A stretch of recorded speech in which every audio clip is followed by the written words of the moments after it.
আল্লাহর নবী সাল্লাল্লাহু আলাইহি সাল্লাম বলছেন, দুই ব্যক্তিকে আল্লাহ তাআলা জাহান্নাম থেকে উঠাবে, জাহান্নাম থেকে তুলে আনবে, তুলে আইনা মাঝখানে জান্নাত এবং জাহান্নামের মাঝখানে খালি জায়গায় রাখবে।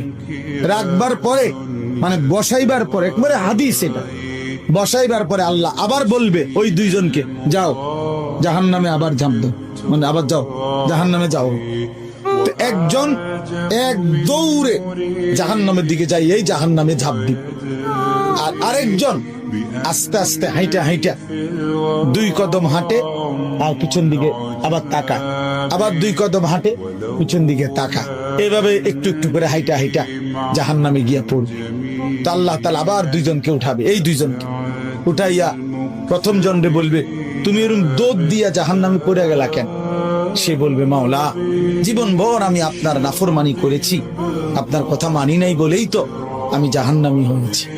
আজ যখন আপনি আমারে জাহান্নাম থেকে তুলে ওই মাঝামাঝি জায়গাতে রাখছেন, রাইকা আবার যখন কইছেন জাহান্নামে যাইতে, পড়তে, লাফ দিতে, তো এটাও তো আপনার একটা হুকুম।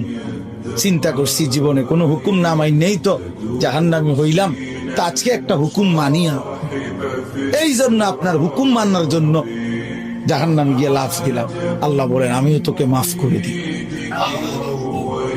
জান্নাতে।